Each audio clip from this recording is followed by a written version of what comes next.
It's been a long while since I've done actually a car review, and today I'm going to show you something what has been long overdue. And you know me, manual is the best. And right behind me, I have a manual car with me. As you can see, it's a Japanese one. Let me show you around this wonderful Honda Civic hatchback. Yes, it is a hatchback, as you can see. And it's not only a 3-door, but it's a 5-door as well. Yeah, actually, when I'm driving this car, many people will think, oh, it's only a 3-door. But let me show you why do they think it's only a 3-door. And I think it's quite pathetic why they think it is.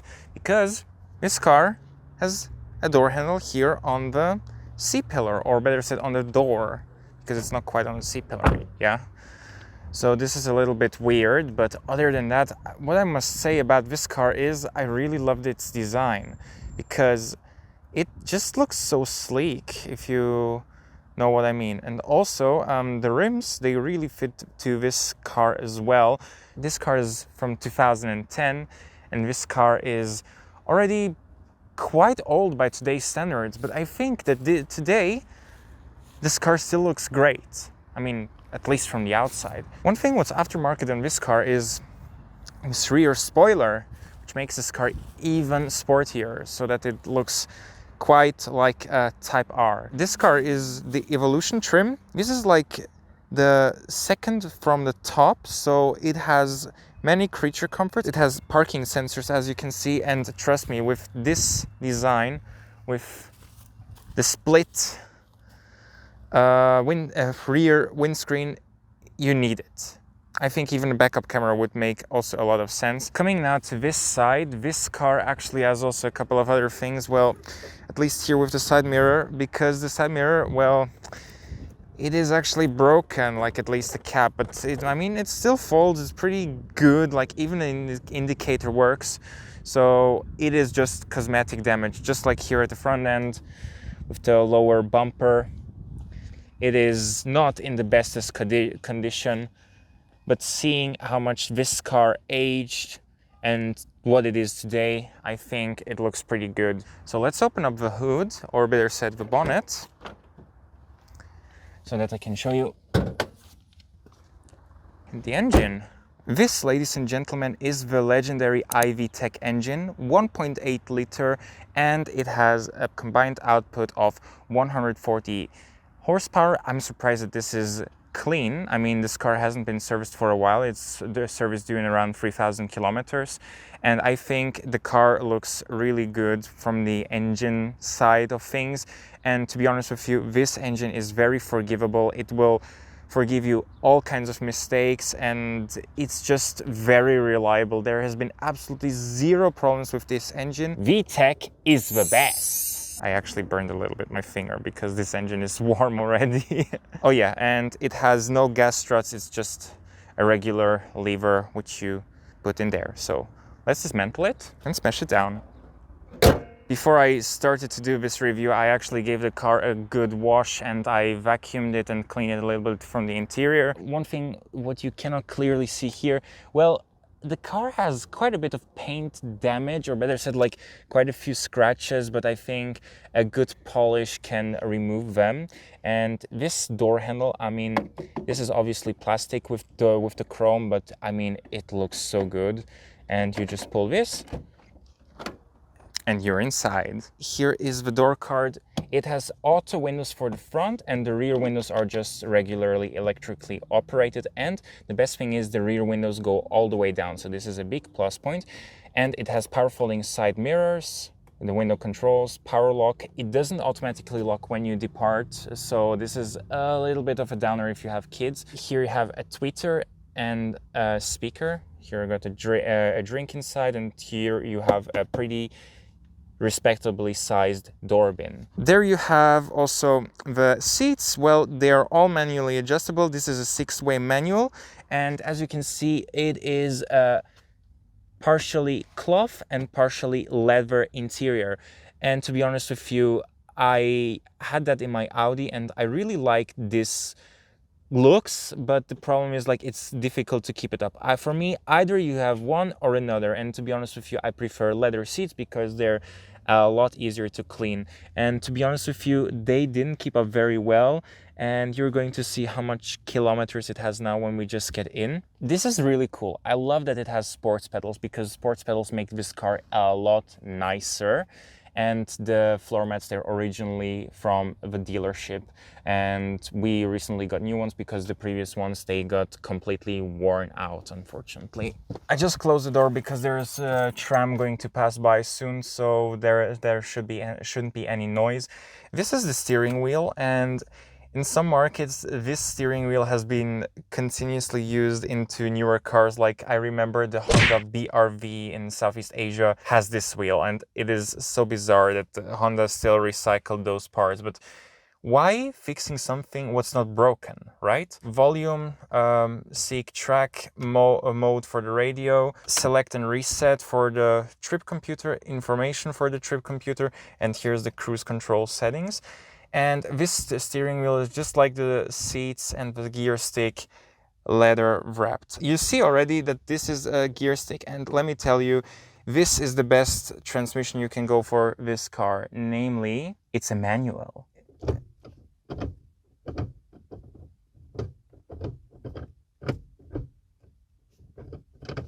Honestly speaking, this is really nice. You have also for this, I think, a 5-speed AMT. It's not a proper automatic. And to be honest with you, AMTs are terrible transmissions. So the best option you can go for is a manual. Here you got the parking sensor, VSA or ESC, ESP, illumination for the stereo, for the instrument cluster, light controls, wiper stalk. It has also a rain sensor. And here you got the climate controls, heated mirrors, front defrost, fan speed, AC, mode, and temperature. It's also auto, and whether it's recirculation or not. And of course, a dedicated off switch. And here's the radio. It is a 6-speaker setup. It is directly connected here to this little screen up here. And it is a CD, MP3 and AUX player. It has no Bluetooth, unfortunately. Those two empty buttons, they're supposed for the heated seats, but this car has unfortunately none. So I have here, this is a regular USB cable, and this is actually a Bluetooth dongle, which I connected here into the armrest with the AUX output. And it has here a USB output and a little power outlet, like a second one, which is absolutely nice. And of course, this armrest is also pretty convenient, although I must say here is my elbow and here is my arm, and it is just not really comfortable to rest my arm on there. Like, I have rather short arms, to be precise. And even though this is a car with the adjustable steering, like, you can also push it front, back, up and down. But to be honest with you, the problem is I cannot get a proper seating position which is comfortable enough for me. So this is very unfortunate. Here you got a mirror with lights, which is pretty nice, and it is also for the passenger. Manually adjust mirror, lights. Check out the glove box, and as you can see, it is big, it is huge. And I must say, you can fit a lot of stuff in here. And another good thing, it is also ventilated. So if you want to keep your drinks chilled, insert them here. Here's the key. Put it in here.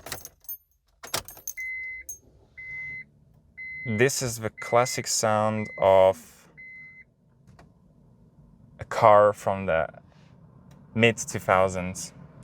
Here's the... Let me just turn off the aircon. In order to start this car, you cannot twist the key fully, so you have to press this button. Off we go. So as you can see, this is the trip computer, and I have like two-thirds of fuel left. and this car has 137,291 kilometers, and it has a combined fuel consumption of currently 7.1 liters, but over the course of a couple of thousand kilometers it's also 7.1, which is very decent considering this is a manual and it is a 1.8 NA with 140 horsepower. And of course I can drive 522 kilometers with it. This is the amount of time, how long this car has been running for in this session. This is the average speed. This is the indicator for how many people have put on the seatbelt in the back. This is empty, and this is the current fuel consumption. And outside it's 22 degrees, and considering it is August right now and should be pretty hot, it actually isn't. Even though it is not that hot, I'm actually melting in here, but outside it's like so. Yeah, here you can adjust with AUX, USB, AUX, AM, FM, and you can adjust the bass, treble, fader, balance, and SVC in order to improve your sound quality. And when I turn on the aircon, it's actually getting pretty cold. Like, the aircon from Honda is very strong. So let me go outside and give this car a little bit of a sound check.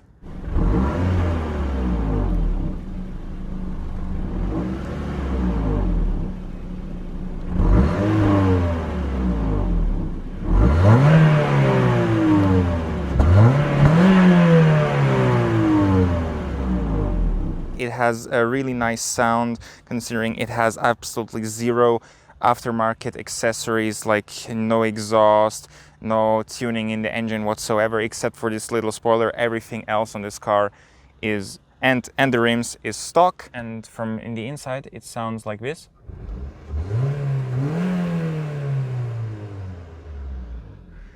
Very nice. Actually, I'm risking it in Switzerland to get actually in trouble with doing unnecessary noise and air pollution. So let's remove this key. Let's open up the door. This is the rear door, and you have here also your window control, and there is a spot for a bottle, and there's the rear speaker. So the seats, they don't look actually very special, but let me tell you that Honda is very clever with creating indoor storage, and there you can actually do this.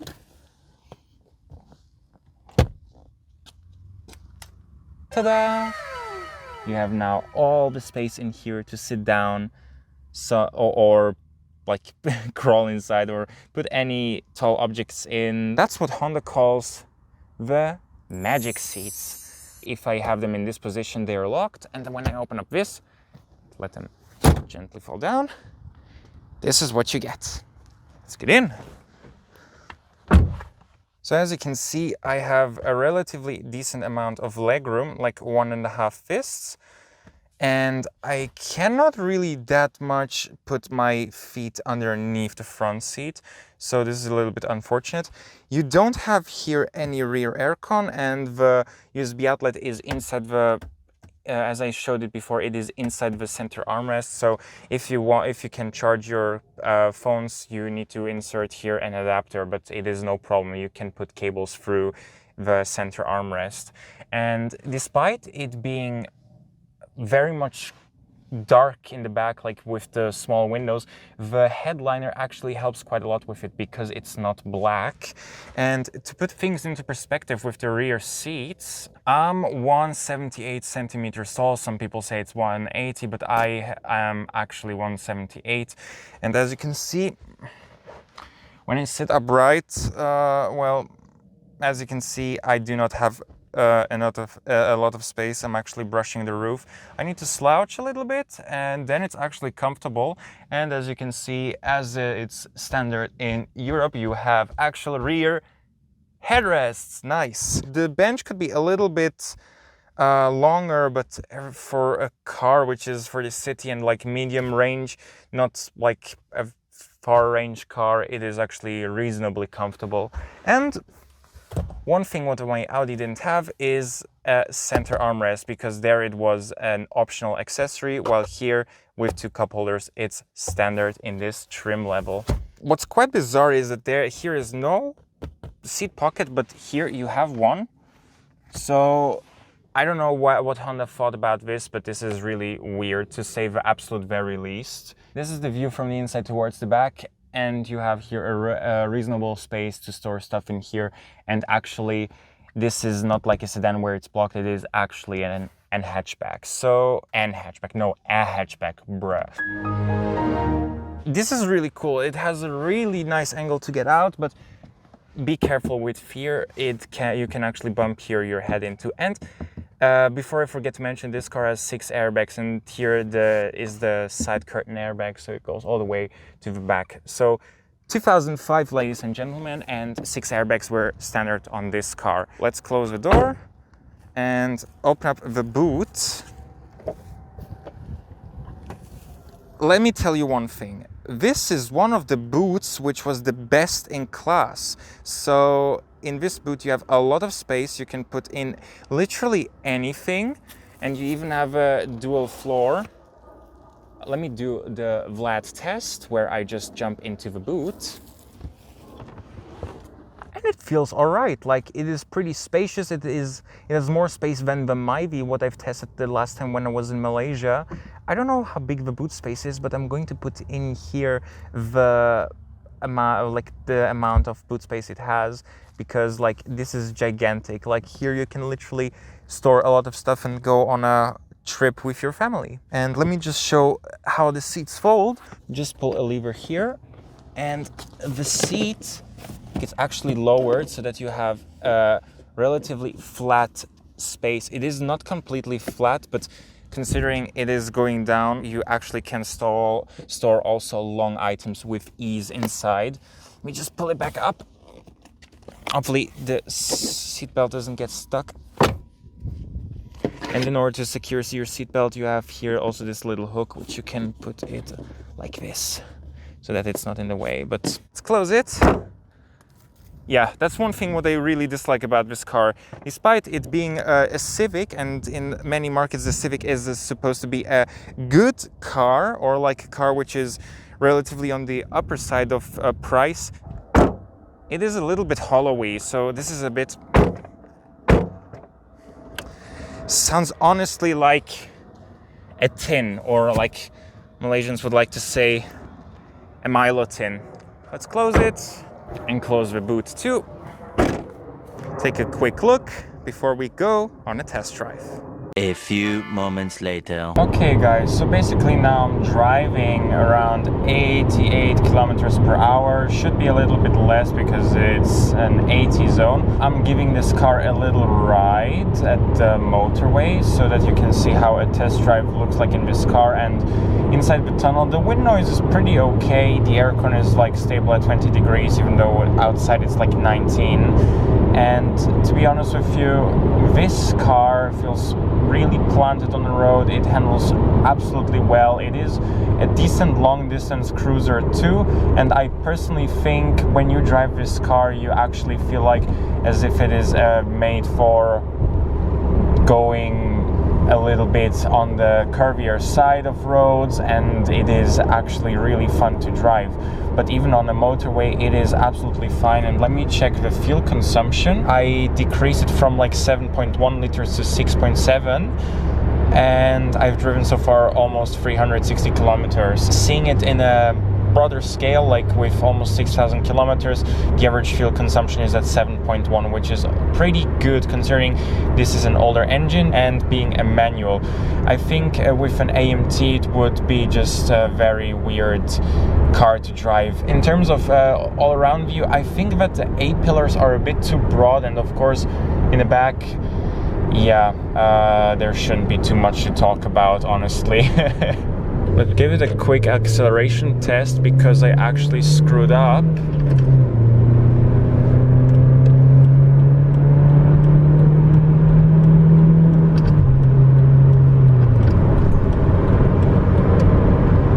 Yeah, at 120 it is at 3,100 RPM, which is pretty decent. And in fact, when you're driving that speed, it still is like at 5-6 liters, so it is a really good long distance cruiser. So you actually cannot do anything wrong with this car. Now we have to leave the motorway so that we can go to the twisty road. Alright, as you can see, this is it. This is a twisty road, and honestly, with the hydraulic power steering this car has, this is a huge pleasure to drive. And even with the manual, you just shift down and then you shift up. Effortless. So let's go down into second gear. Unfortunately, I cannot heel and toe because I'm just too stupid for that, and I also never learned it how to do it. Not everyone driving up this twisty road is going to go fast, like especially this Hyundai i-30 wagon in front of me, and this Mercedes Viano is driving really slow. I would have just chased here with 80 like crazy. And despite all of this, it is a huge pleasure to drive it. Like, I'm enjoying it a lot, and I think it is absolutely amazing. Chasing down the mountain is a huge pleasure. It's a really good road.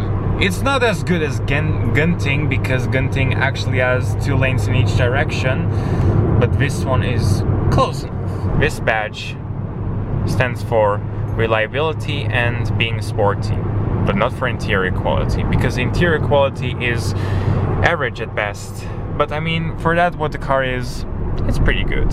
On a scale from 1 to 10, how much would I rate this car?